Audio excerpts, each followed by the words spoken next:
Om Jnana-timirandhasya Jnananjana-shalakaya Chakshuru-militam yena tasmai Shri Gurave Namaha. Srimad Bhagavad-gita as it is, translation and commentary by His Divine Grace A.C. Bhaktivedanta Swami Prabhupada, Chapter 16, text number 8. Those of you who can follow, please do so. In this chapter, Lord Krsna describes the divine and demoniac natures. This verse is a description of the demons, their idea of what this world is about. So they, Krishna says, they say, means the demons say, they say that this world is unreal, with no foundation, no God in control. They say it is produced of sex desire and has no cause other than lust. Purport: the demonic conclude that the world is phantasmagoria. There is no cause and effect, no controller, no purpose. Everything is unreal. They say that this cosmic manifestation arises due to chance material actions and reactions. They do not think that the world was created by God for a certain purpose.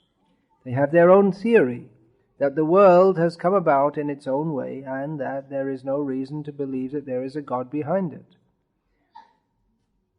For them, there is no difference between spirit and matter, and they do not accept the Supreme Spirit. Everything is matter only, and the whole cosmos is supposed to be a mass of ignorance. According to them, everything is void, and whatever manifestation exists is due to our ignorance in perception. They take it for granted that all manifestation of diversity is a display of ignorance. Just as in a dream we may create so many things which actually have no existence, so when we are awake we shall see that everything is simply a dream. But factually, although the demons say that life is a dream, they are very expert in enjoying this dream. And so instead of acquiring knowledge, they become more and more implicated in their dreamland. They conclude that as a child is simply the result of sexual intercourse between man and woman, this world is born without any soul. For them, it is only a combination of matter that has produced the living entities, and there is no question of the existence of the soul. As many living creatures come out from perspiration and from a dead body without any cause, the whole living world has come out of the material combinations of the cosmic manifestation. Therefore, material nature is the cause of this manifestation, and there is no other cause. They do not believe in the words of Krsna in Bhagavad-gita. Maya dhakshena prakriti suyate sacharacharam.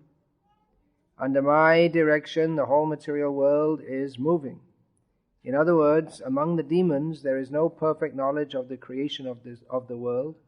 Every one of them has some particular theory of his own.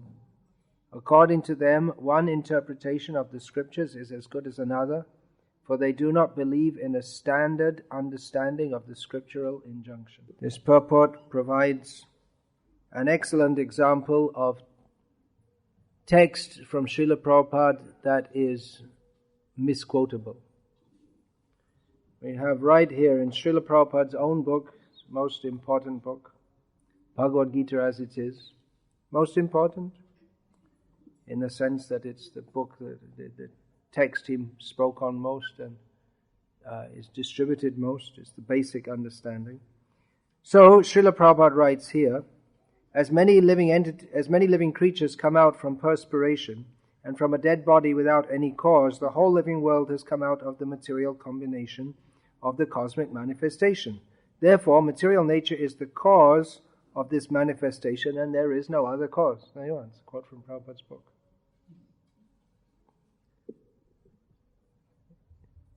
If you quote it like that, it's called taking it out of context, because it's within the context of Jagadahuranishwaram. Ahuhu means they say. They say that there is no controller of this world. This is a description of the demons' philosophy. Which, if we consider it,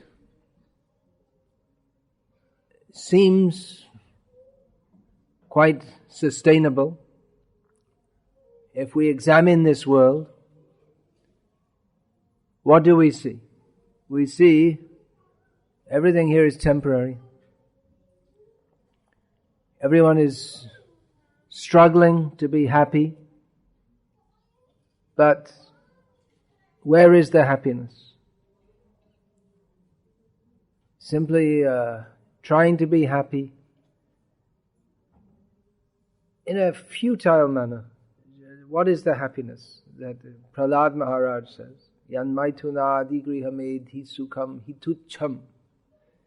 The happiness of materialistic people, beginning with sexual happiness, it is simply insignificant.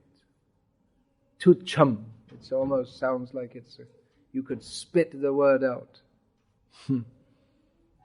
It's meaningless, insignificant. For that little bit of happiness, one has to work so hard. The whole world is spinning on love, as the poets say. But those who are enlightened by spiritual knowledge, they see that what is called love is lust. The same tendency that the humans, in a very sophisticated manner, are chasing after, the animals are doing so in a not very sophisticated manner. This whole Dubai, Maha Swapna Nagari, big dreamland, it's simply a manifestation of human lust, sexual desire. Big buildings, big cars, hotels, showing we're better, it's nice. Everything nice, clean, perfect, and the ultimate enjoyment is sexual enjoyment. All the material enjoyment is simply an expansion of that. Big cities are built, big buildings, simply to impress others, to show I'm better than you. Let us live comfortably and enjoy ourselves. But for all that enjoyment, so much anxiety has to be accepted. And as Srila Prabhupada often pointed out, of course, we don't hear these things much nowadays, that for all the endeavor that one has to undertake, you didn't hear all that what I said? Shall I say it all again? Haribo. Hari Hari. For all the endeavor that one has to undertake to get to the point of sexual happiness, it only lasts a few seconds. And then after that, you got all the responsibility that comes with it also. Unless you're an animal. Of course, animals, many of them don't accept responsibility. Some of them do. But animals, like a dog, they simply enjoy themselves, and then the unmarried mother has to look after all the little doglets or puppies. So humans who are like animals, they also breed like cats and dogs without any marriage ceremony. But people who are called civilized, they undergo marriage with all the attendant responsibilities. So there is happiness in this material world, but it is tucham, insignificant. That is, what is that? Maru bhumite vari bindusam. Sutamita ramani samaje. This Tartala Saikate, this song of Vidyapati.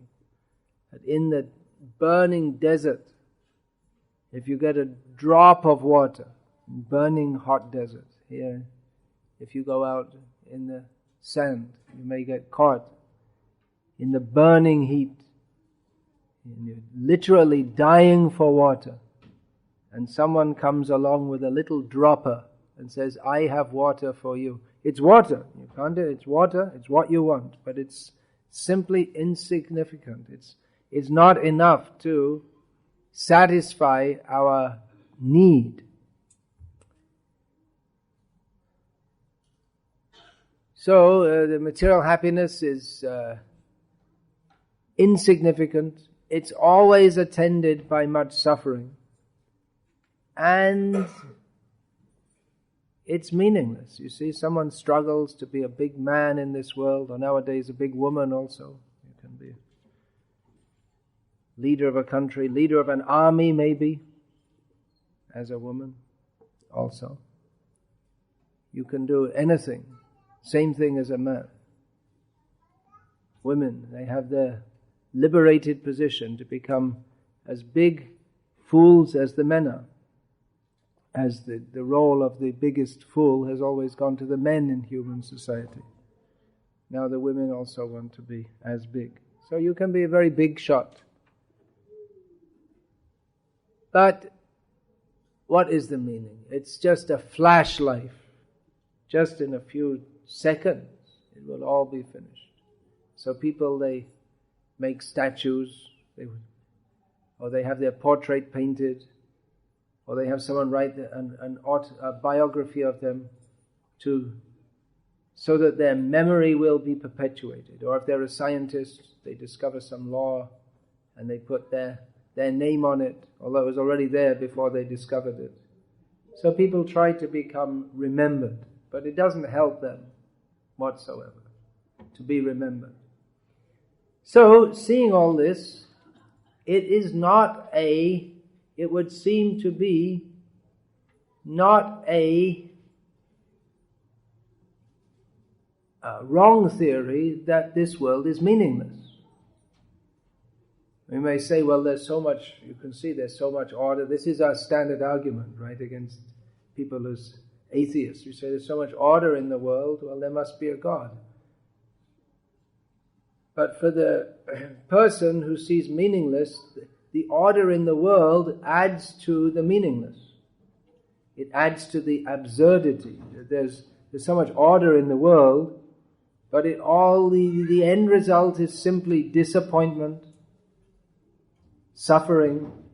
So even if there is a God, it seems like he's some kind of sadist who arranges everything just to torture us. So everything seems meaningless. Just like for someone who's imprisoned, he doesn't know why he's imprisoned, and it's a very orderly system, but he's simply being tortured and he doesn't know why. So it's meaningless. There's a famous book. Famous means somewhat famous. Maybe you didn't hear of it, but it's called The Trial by Franz Kafka. Before I had the very good fortune to be accepted in this movement that Srila Prabhupada started, I read about half the book, but it was too depressing. I couldn't finish reading it. I can't remember. It's the trial, the person is under trial, he doesn't know what for. And he's brought to the cell and he's brought to the court and the proceedings go on and it just goes on like this. So this world is like that, isn't it? That all right, there are the laws of physics and the laws of nature, but it's just, what's the point? Men are chasing after women, women are chasing after men, dogs are chasing after bitches, and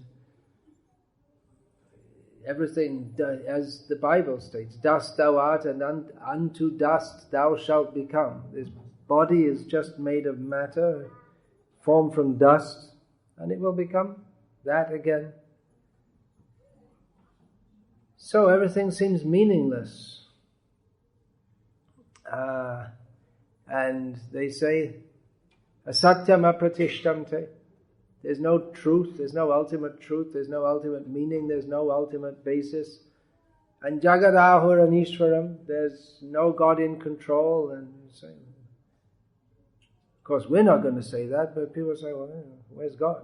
Can't see Him, can't touch Him, can't taste Him, can't smell Him, can't feel Him.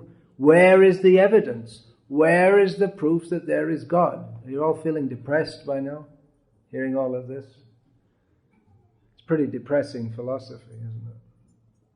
So, that's what they say. Religion is a crutch, because people they have no happiness in life, so they believe in God, and then it's a psychological crutch by which we can feel good about this life, and we'll think that even if it's miserable here, we'll get a better deal the next time round, when we'll go to heaven and enjoy there.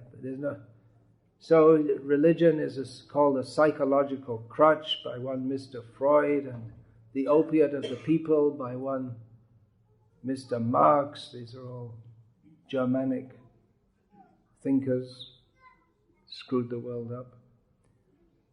So there's no God in control, and then, what's left to do? Well, have sex, I guess. There's no real meaning in life, but anyway, sex feels good, so let's do it, as Prabhupada notes, that even though they say this world has no meaning, and they say it's unreal, but they're very expert in enjoying it. So it seems like a very real philosophy. The world, nothing is real, sounds like a real philosophy. Put that together. Does that make any sense? You could discuss that. Everything is unreal, is that a real philosophy?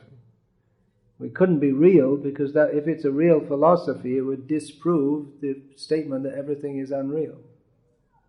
So it can't be a real philosophy. Then it must be an unreal philosophy. Wait a minute. Nothing's real. And your philosophy is also not real. That means that something's real.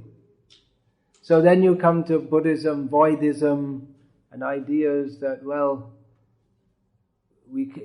you can't speak about it. It's useless to speak about anything or think about anything or do anything. Nothing actually exists. Everything's just an illusion. Or the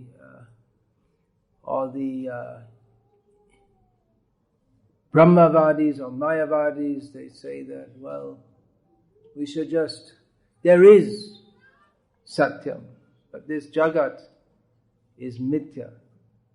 Brahma Satyam Jagan Mithya. There is reality, but not this world. And that reality, they say, is without form. There's no perception, there's no personality. It's just bliss. Only bliss. There's no cause of that bliss. It's just bliss. There's no one to perceive the bliss because there's no people, but it's only bliss. So these are various philosophies which Krishna here describes as demoniac. What's wrong with these philosophies? I mean, it's kind of depressing, but it seems to make sense, doesn't it? Does it? I mean, everything's temporary, right? So what are we struggling for in this world? What is the happiness of this world? In fact, we find this throughout the Bhagavatam also, the same kind. There is, it would be a good philosophy, but there's just one thing wrong with it. That actually there is a person called Krishna. They missed Krishna. They missed everything. He is everything. He covers everything. Sarvam samapnoshi tatosi sarava. Arjuna says about Krishna. You cover everything. Maya tatamidam sarvam jagadavyaktam murtina amatstani sarvabhutani nachaham te shavastitaha. Krishna covers everything. He's in everything. He's under everything, over everything, outside everything, inside everything. But nahang prakasha sarvasya yogamaya samavrita mudho yang na bhijanati. The rascals, they cannot know Krishna. They cannot see Krishna. He's covered by his yogamaya potency. So the philosophy of hopelessness or meaningless, it's true if we don't know Krishna. Actually, everything is meaningless without Krishna. That is a fact. That is a fact. But with Krishna, everything is meaningful. If we don't see Krishna, then everything becomes meaningless. Or we may ascribe meaning to that which has no real meaning. Just like every time I come from India to Dubai or back, it's different Bollywood movies, but it's all more or less the same thing. It all ends up in a marriage, and then, whatever it is, this way or that way, it all ends up that they get married, and that's wonderful, and that's the meaning of life. You're in love, and then I guess they don't show afterwards, but I guess the idea is you're supposed to live happily ever after. So, you can ascribe meaning to that. We can try to love our wife and our children and our home and our country. And India won the World Cup cricket. I guess you all forgot about that by now. It was fun for 1 or 2 days, but then, you have to get back to life, right? You can't just go on celebrating forever. Still the prices of food is too high, and the politicians are corrupt, and doesn't really solve the problems. Any problems.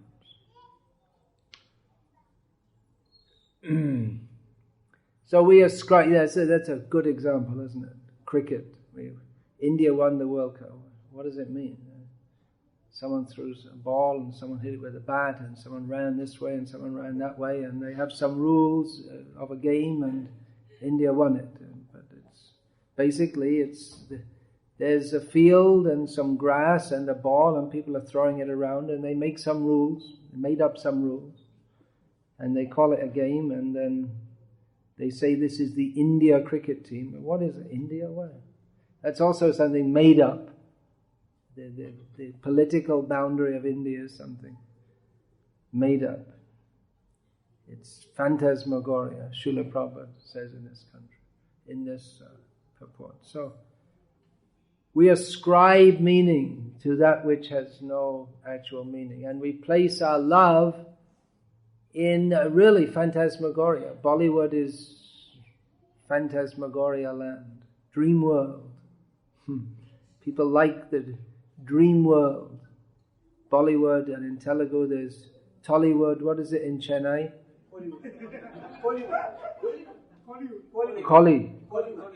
Kollywood.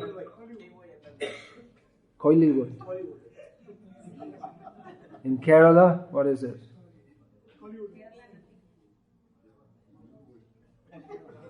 It's anyway, whatever it is, it's all nonsense. That we know for sure. Huh? They don't have in Kerala. They're too proud to imitate something, is it? Anyway, it's all living in dreamland. That we placing. I will fall in love. I will find the perfect woman who is the perfect match for me. I will find my Radha, and then everything will be happy. But it's not. It's not. I mean, even if things do work out well, which is pretty much a Russian roulette in the modern age, gambling. But you have to suffer separation, and that separation is not the same as the Radha Krishna separation. That is not Ananda Chinmaya Rasa. That's just simply material suffering. Once in Bangladesh, we were in the house of one advocate, and then we heard later his wife died, and then he was just so heartbroken that he just stopped talking to anyone, and he just sat at home like a vegetable for about 3 months, and then he died. true love. But it didn't help them at all. Because the wrong object. They ascribe meaning to that which is actually not of any meaning. So some people see this and they say, this is all meaningless. What does it mean? Why be attached to all of this? When it simply, anyway, its meaning, it has no real meaning, and if you become attached, it simply causes suffering. But then there's the fact of Krishna. There is meaning. There is happiness. There is Krishna. So on one hand, we have many statements in Shastra which both the devotees and the Mayavadis subscribe to equally. That this material world is miserable. But that it's ultimately meaningless. This is rejected by Krishna as a demoniac idea. Actually, this world is meaningless unless we see Krishna. But we've come to this world because we don't want to see Krishna. So we don't see Krishna. We have to see Krishna through the eye of Shastra. Otherwise, it is meaningless. Without Krishna, everything is meaningless. We have no meaning, no direction. With Krishna, then everything is perfect. Without Krishna, everything is meaningless. Bhaktivinoda Thakur prays, Ebe shuno Prabhu ami gati heen bhakati vinod koi. He says, now listen to me, Prabhu, my master. Ami gati heen. I have no direction, no purpose. Everything is meaningless. Bhaktivinoda says, Tava kripa bina shakali nirasha. Without your mercy, everything is hopeless. Deho more padashray. Give me the shelter of your lotus feet. So everything is meaningless, but with Krishna, everything is meaningful. So this idea of meaninglessness, it's true to some extent. This material world, as it is conventionally considered, it's meaningless. Newspapers, education system, career prospects, it's all meaningless. Newspaper, the news, bombing Libya. What else is there? So much. What else? Bombing Syria, Yemen. When's it coming to Dubai? It's on Egypt. Unrest. These demons, actually they're demons. They foment all this unrest. And then they report, and then they go in to solve it. It's all, CIA and all this kind of thing. They stir up trouble. They support all the rebels, and then they okay, we're coming in here to restore all law and order, which means, I often think that Hitler was in some ways better than these modern demons, because in the name of human rights and all this, they invade other countries, but Hitler just said, we're a bunch of, shouldn't say the word, no, I won't say it, you'll be shocked, but anyway, we're a bunch of not very nice people, and get out of here, we're kicking you out and killing you, and we're taking over, that's all. So at least he was straightforward. So newspapers, it's the daily lies and propaganda. History is just a bunch of lies about to motivate you to see the world in a certain way. The education system motivates you, so you think, I want to get ahead, get a good job, make a success of my life, and really, have a good time, and it's just cheating. So everything, TV, everything, radio, what's that? Anyway. Internet, all different propaganda, and then someone comes out, yes, Now we have a film which proves that the American government is cheating and 9/11 was an inside job and, do something about it, and they're all cheated. And what are you going to do?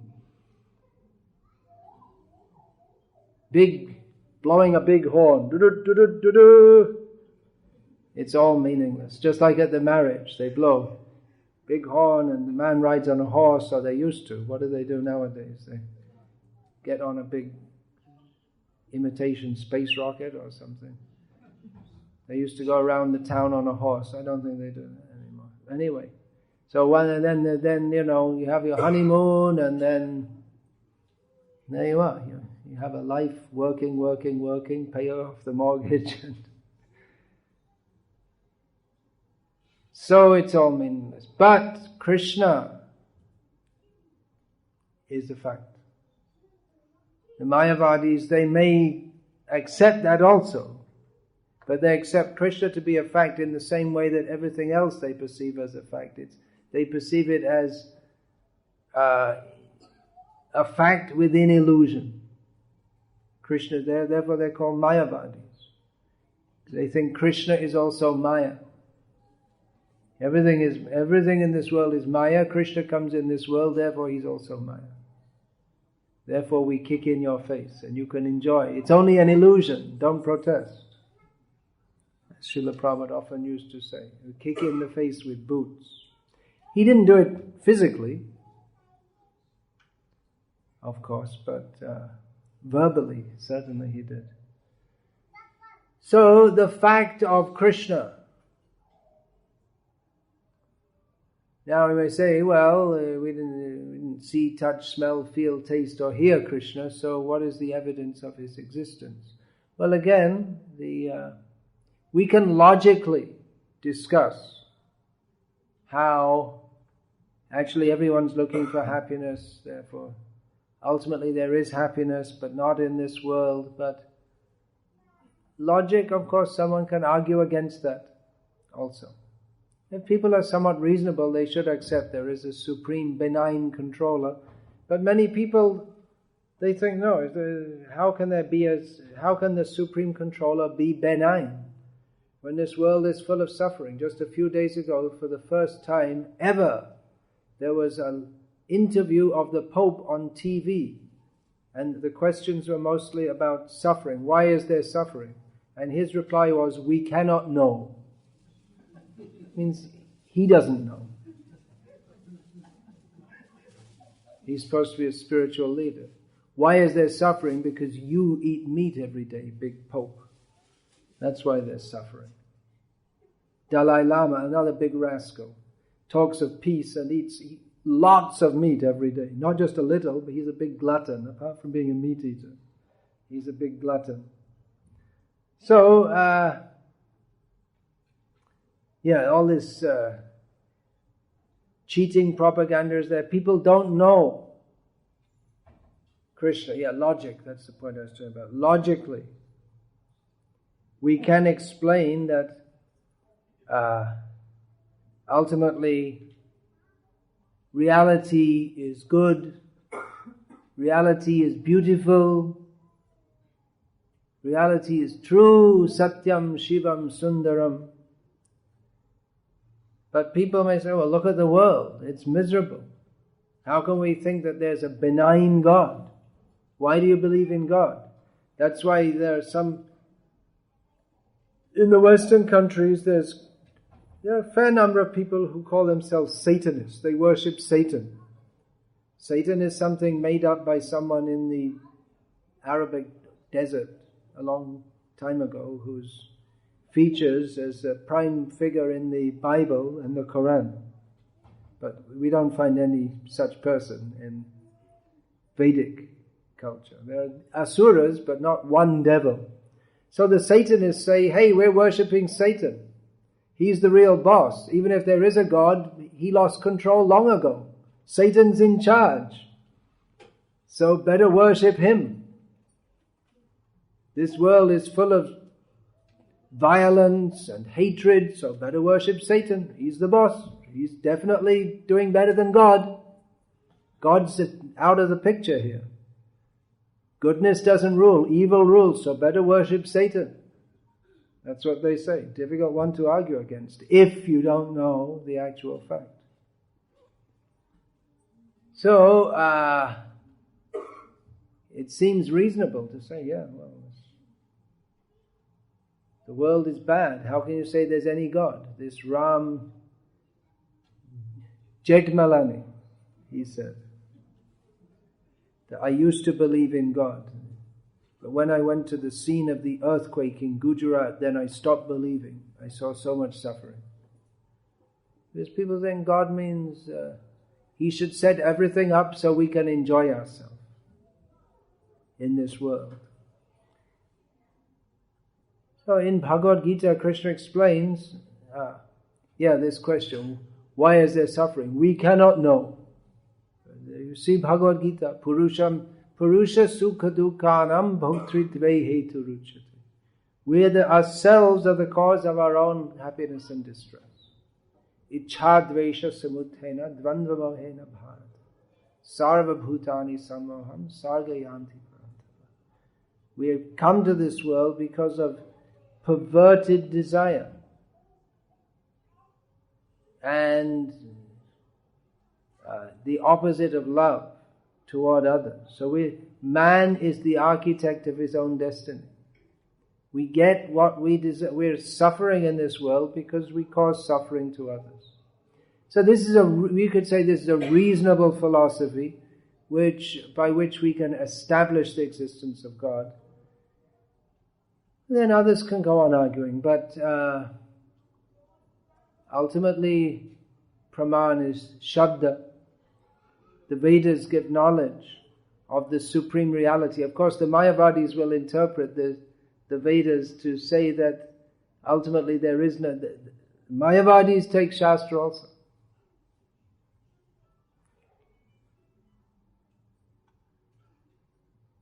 Mayavadis also take Shastra and twist it out to come to this conclusion. Asatyam apratishtam te jagadahuranishwaram aparaspara sambhutam kimanyat kama haitukam. So Krishna, He is the actual substantive principle. He is everything. He is the basis of everything. This world is not unreal. It's not going on simply as... there are two theories from the non-devotee side. One is that it's simply going on by chance, which is discussed here, which is an absurd proposition. But that's what they say. Yeah, everything's absurd, so to say that everything happens by chance, well, that fits with the absurdity. So, but they a priori, they presume that everything is absurd. Or because they see themselves and their own enjoyment as the ultimate principle of everything, then they see, well, I'm not getting my enjoyment, therefore this world must be absurd. So Krishna consciousness means to see from a different perspective altogether. That there is Krishna, there is God, and we are meant to serve Him. This is the mistake that everyone makes, whether they're Mayavadis or extremely neophyte theists who think that the world is created by God for us to enjoy. Therefore they cannot explain why if God is good, why is there suffering? They cannot explain it because they think if God is good, then He should make everything nice for us. He should supply us nice fresh beef every day to eat. That's what I guess that's what they think. Most of the people, they believe in God and they think, I believe in God, therefore I'm going to heaven, and in heaven you're happy, and happy means you enjoy yourself, so there must be plenty of beef, because that's what we like. So it's extremely egoistic, self-centered view of reality. But beyond all of this, there is Krishna. What is the proof of Krishna? Krishna is the proof of Krishna. He comes to this world and shows His pastimes. But then people, they say, well, Krishna, there's no such person. No such person actually existed. Or there was some tribal god called Vishnu got grafted onto the Krishna. This tribal god called Krishna got merged with the Vedic Vishnu theory. This is what if you go to university and study Indology, this is how they mess you up, all the kind of things they say. So in this way they try to explain away Krishna. But actually Krishna comes to this world. He shows his pastimes. He speaks Bhagavad-gita, which if at all we are to accept that there is beyond absurdity, there is intelligence, there is meaning, everything is not absurd, then see Bhagavad-gita. The newspaper is rubbish today, and definitely tomorrow it's rubbish. Anyway, it's rubbish today, but people think it's meaningful today. But by tomorrow, definitely it's rubbish. Even for people who are interested in newspapers, yesterday's newspaper is rubbish. But Bhagavad-gita is still being studied thousands of years after it was spoken. Of course, various demons, they put it at only 3,000 years. Actually, it's 5,000 years ago it was spoken. And long before that also. But it is meaningful, and we can read it every day. And we'll find that it's always meaningful. So that in itself, for the sake of any demons here who may not believe in Krishna, of course I know you're not like that, but we should consider these points because Krishna explains this to Arjuna. Arjuna also wasn't a demon, so why is Krishna explaining to him? So that we can more clearly understand the situation and more clearly focus our intelligence on the actual fact. Intelligence is also a factor. Bhakti is not just all feeling. Buddha bhava samandita, we find. Bodhayanta, these 3 verses in a row. Aham sarvasya prabhavo mata. Sarvang prabhatide iti matbhava jantevang buddha bhava samandita. With intelligence, their intelligence. And then the next verse, Matchita madgata prana bodhayanta. The same term, it's coming from, it means enlightening, it comes from the same root, buddhi. And then what's the verse after that? Rajatam priti purvakam dadami buddhi yogamta. Yeah. So intelligence is also required. So Krishna, he's speaking to Arjuna about the demons. It's not that Arjuna is a demon, he's a devotee, but he also needs to understand very clearly what is the situation of the demons. Arjuna was being sentimental. He didn't want to kill demons. He's saying, there's my family members. Gurus, of course, Bhishma and Drona, they weren't demons, but they were fighting on the side of demons. So Kshatriyas, they were fighting on the side of adharma. So they should be killed. Arjuna, he shouldn't be sentimental. He should understand the situation clearly. So we should understand these points. These demoniac philosophies which are spoiling the world, and understand clearly what are the teachings of Bhagavad-gita. That it's not all right to be a nice demon, to have a nice suit and tie and eau de cologne and be nicely shaved, unlike me.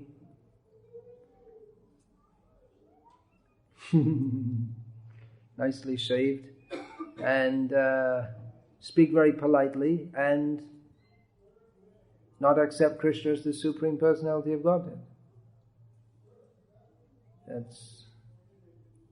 One should understand an actual gentleman is one who takes shelter of Krishna, who is a pure devotee of Krishna, who has no attraction for this material world, is only attracted to Krishna. So demons, they say everything is meaningless. But that in itself is it's a meaningless statement to say everything is meaningless. Because even if you say everything is meaningless, that very statement has a meaning, right?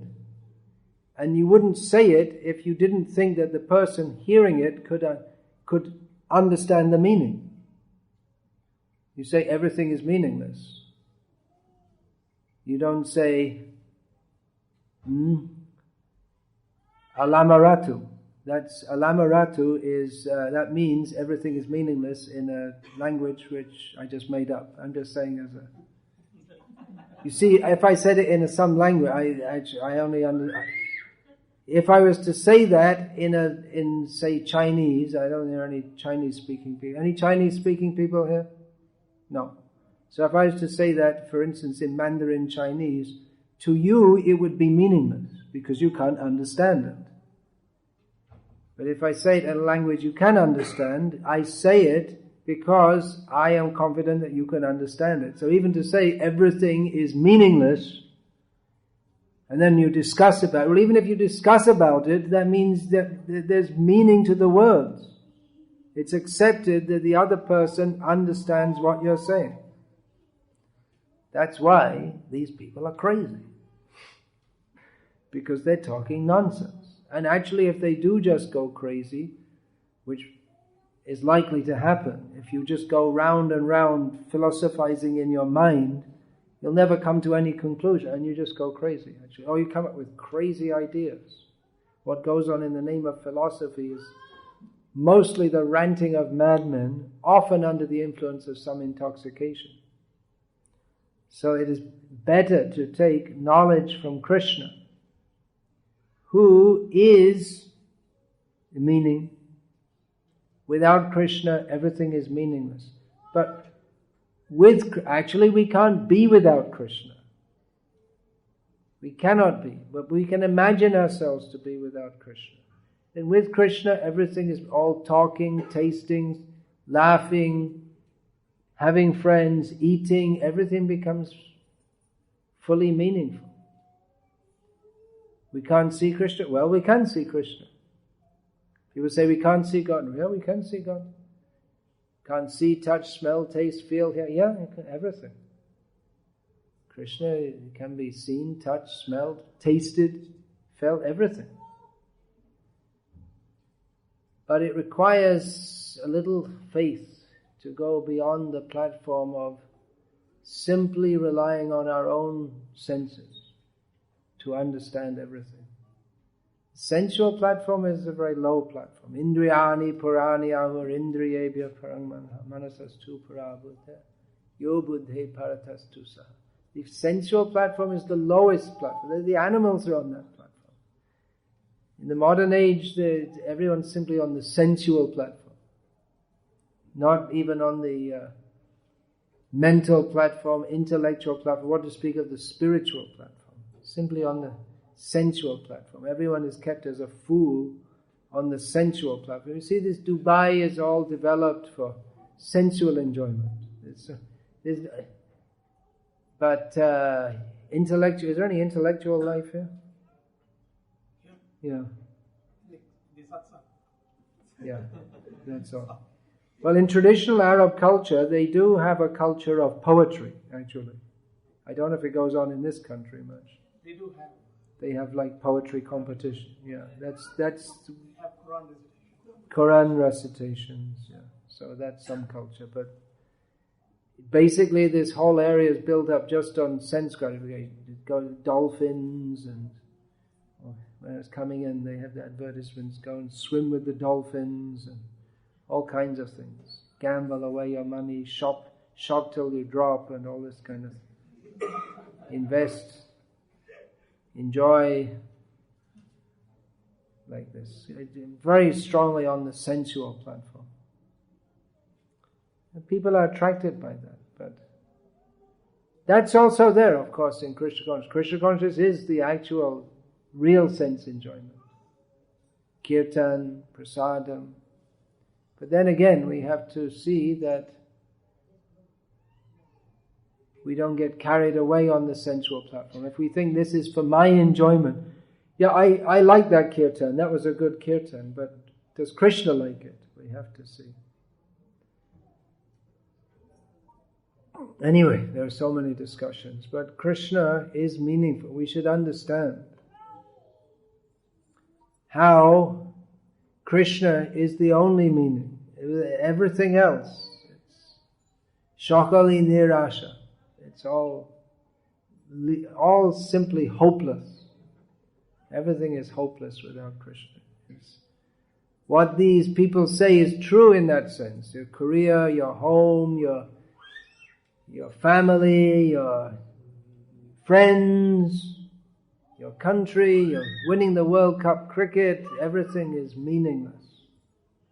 Everything is meaningless. That's true. But with Krishna, then everything becomes meaningful. Of course, with Krishna there is no World Cup cricket anyway. You don't waste your time with all that kind of thing. But family, friends, everything, that can be in Krishna consciousness. But in Krishna consciousness, then becomes meaningful. Otherwise, everything meaningless. So, asatyam apratishtam, it's a fact, without Krishna. And if we ascribe any reality to this world other than Krishna, it's simply foolishness. But if we don't see Krishna, either by ascribing meaning to putra dara grihadishu, children, home, wealth and all that, so that's foolishness. Or if we instead say, well, nothing has any meaning. There's no meaning whatsoever. That's another kind of foolishness. So Krishna here is pointing out these different kinds of, not only foolishness, but also rascaldom. As we know, Srila Prabhupada, he often used these two words together, fools and rascals. So fool and rascal, it's more or less the same thing, but fool is what you think, and then rascal, when you act on what you think, then you become a rascal. So we should be cured of this foolishness and rascaldom by understanding what Krishna is teaching in Bhagavad-gita. It's not Krishna's sectarian claim. Just like, we see here in Bhagavad-gita, Lord Krishna says that Dvo bhutao sarge lokosmin daiva asura evacha. There are two kinds of people in this world, the demons and the godly people. So it's not like we hear in some that there's our religion and then everything else is all useless. It's not like that. They're simply condemning others because they don't believe what you believe. But all these points should be understood philosophically. And understand that those who ascribe absolute meaninglessness, that may sound very philosophical and very intellectual, but it springs ultimately from a desire to enjoy this world. It's not different in that sense from that of the gross heathenists who simply want to enjoy the world to the full extent. I remember still the first time I remembered, I read a statement in one of Srila Prabhupada's purports in the Adi Leela of Chaitanya Charitamrita, 7th chapter. Srila Prabhupada wrote that factually, this section talks about the Mayavadis and the Buddhists. So Prabhupada wrote that factually both the Kashi Mayavadis and the Sarnath Buddhists are gross materialists. And I thought, well, that's very strange because they're spiritual people. At least they don't seem to be gross materialists. They deliberately try to be detached from this world. But what it comes down to ultimately is that they become, the result of their philosophy is gross materialism, because kim anyat kama haitukam. There's no meaning in this world, there's no direction, there's no God.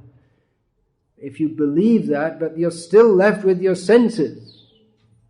You're still left with the desire to enjoy. So you either have the choice of taking up terrible austerities to try and become liberated and then become nothing, or enjoy this world. And that's what actually happens by the preaching of Mayavad, that people actually become more and more materialistic, because you say that, well, why should I undertake such austerities? For what? Just to become nothing. Well, okay, this world's meaningless, but we might as well enjoy it, because what else is there to do? So ultimately these philosophies, they produce gross materialism, worse materialism. The Vedic Kanda is better in that regard. At least there's some restriction. But if you say the world is meaningless, then there's no need of any rules, regulations, there's no morality, there's no right or wrong, and just enjoy yourself, that's all. So this is the Krishna's analysis of the mentality of the demons. This chapter should be studied. It's by devotees in the modern age. It's so pertinent to the modern age. We can see all these statements. Kamam ashritya. They've taken shelter of lust. Kamam ashritya dushpuram dambhamana madandita. They're simply arrogant, bewildered, proud. So we can see how this so much applies to the modern world. You can read the newspaper and you'll see it matches up exactly with the 16th chapter of Bhagavad-gita, the description of the demons. So we should see the world through these eyes, through the eye of Krishna's teaching us in Bhagavad-gita.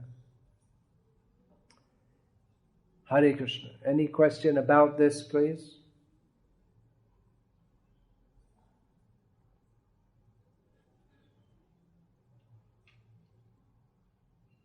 No question. All right, so we should finish. We'll have a few minutes kirtan. You have time for that? All right. So, let's see. As he sets up, in a few minutes you'll be able to tell us just what are the main events that have happened. Main events that have happened? In the last month, what preaching programs have you been in? What preaching programs have I been in?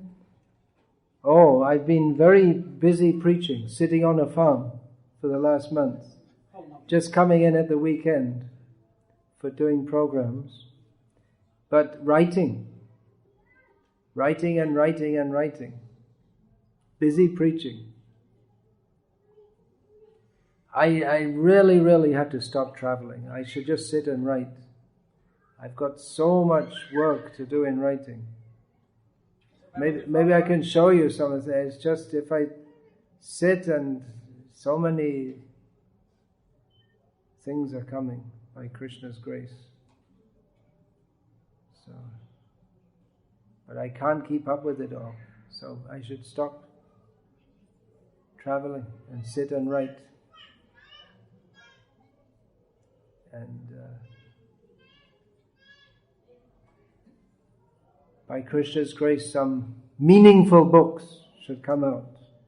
I'm not writing this Alan Watts kinds of books. Alan Watts was in America, he popularized Buddhism, especially Zen Buddhism.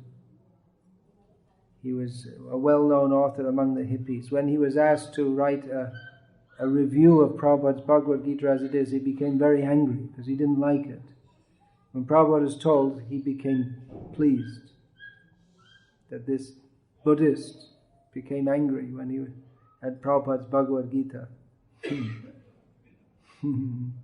So yeah, I'm just saying that I was I'm just saying that's just something in my own mind, because I remember as a kid reading a book by Alan Watts explaining this Zen Buddhism, and just by Krishna's grace, even at that age, I had enough sense to understand it's just total nonsense.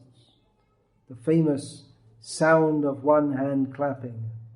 Just completely, it's just bizarre. It's just you have to sit meditating, and if your shoulder droops for a second, they'll beat you with a stick. You have to sit there and meditate, and all of a sudden you realize, ding! And then I guess you're authorized to go around and beat people with a stick. I don't know. All these stories of the master sitting in the cave, and the chela comes up, and the master refuses to see him, and after 3 days standing in the snow, he calls him in, and then he goes inside the cave for 20 years or something, and he comes out self-realized. Just madness. So meaningful. Something meaningful should come, not simply lyrical poetry, but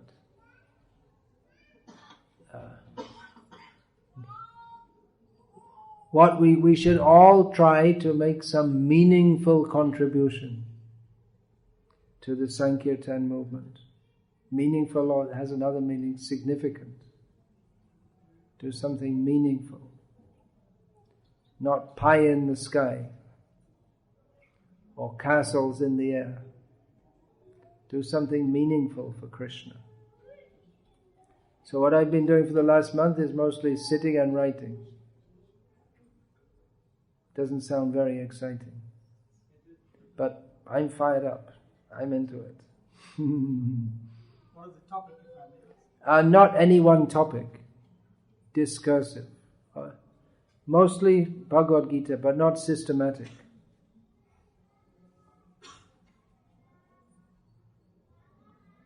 If we examine Bhagavad-gita with prayerful intelligence, we'll find so much.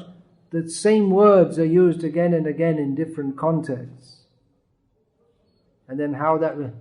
And just like we see different things, how what state in one place relates to something else. Stitadhi muni. Before that we have Vyavasayatmika buddhi. So that is like this, we can see the correlation. It's a big ocean of Bhagavad-gita. Then if you want to diversify then, and get, just like Krishna, he speaks several times in Bhagavad-gita about the sun. And just think about the sun. Pretty amazing, isn't it? Every day, the amazing phenomena of the sun arising. So that is worshipped, the Gayatri mantra, the sun, the magnificent sun. So like that. It's mostly on Bhagavad. But that's, I have to stop and actually do something systematic. Not systematic, that's the problem.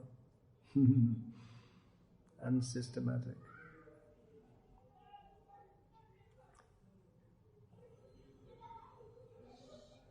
But it seems also that Shastra is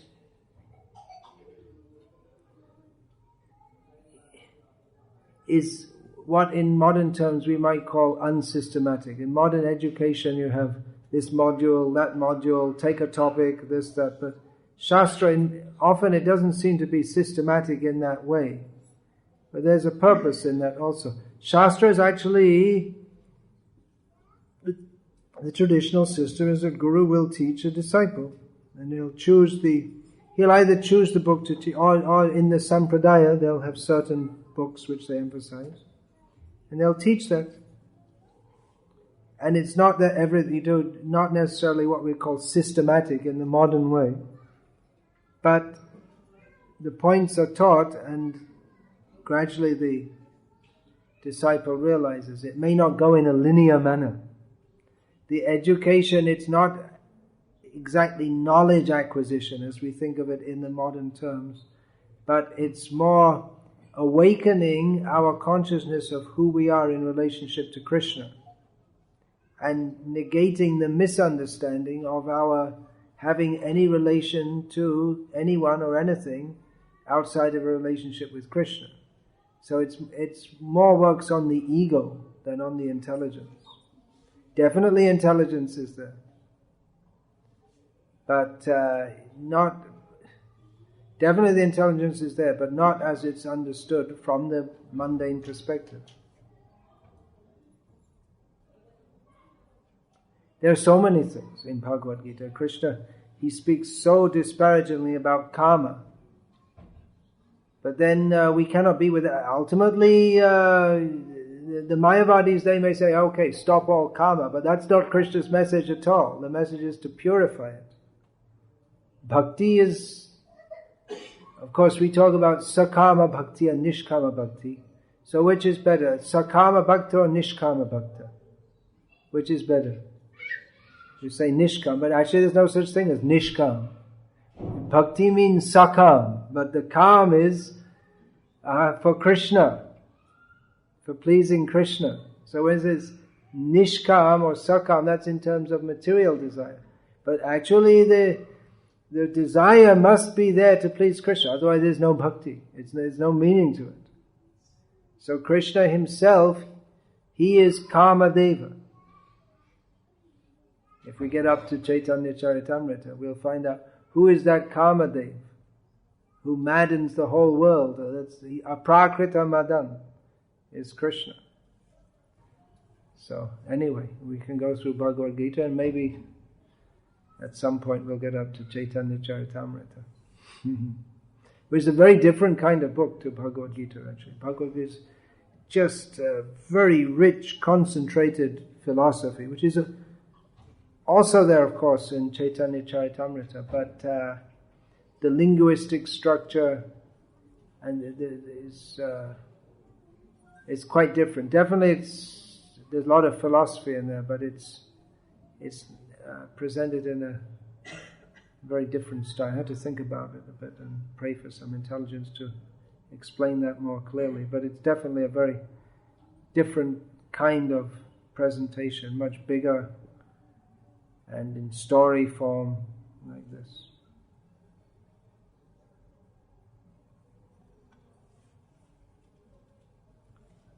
Yeah, so you're having problem with your voice still. Then you can write also. Can't speak? Write.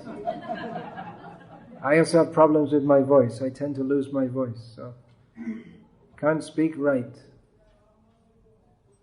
It's a bigger kirtan, so we're told by our acharyas. For the first time, coincidentally, I started writing something today. That's good. You should write. After so many years of studying Shastra and speaking on Shastra, there should be some solid realization. There should be something. So that can be, for our own clarification, also writing helps to clarify that, because in speaking, it may be all over the place. It may not be very ordered. The thoughts may come this way. Even the language structure is not very systematic, but in writing, it should be quite systematic and quite clear. One feature of Bhaktisiddhanta Saraswati Thakur's writings, people find it's very difficult to understand. That's true in one sense. But another thing, his style around speaking, especially in Bengali, that his writing is such that it's practically impossible to misinterpret the way his language is structured. It's very sharp and very clear. I'm told that's also a feature of Madhva, although he wrote in such sutras that no one could understand it, but then it was fluffed out later by the Jayatirtha, Vyasatirtha, Tikacharyas. So, yeah, it should be philosophical, as Prabhupada was philosophical. Prabhupada was always talking philosophy, day and night, literally. Generally, people remember how he smiled and this and that, but of course, not that he didn't smile, but he was talking philosophy. He was a guru. Guru means who teaches. So That's what he was doing.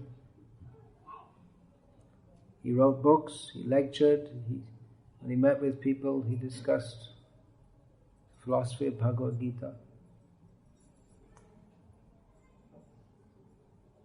So we're going to have kirtan. I went on with another kind of kirtan. That's also kirtan.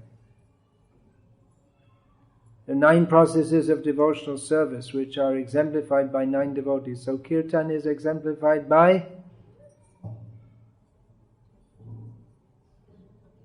Asaki. That's exactly the name given in the verse by Rupa Goswami, Shukadev Goswami. By speaking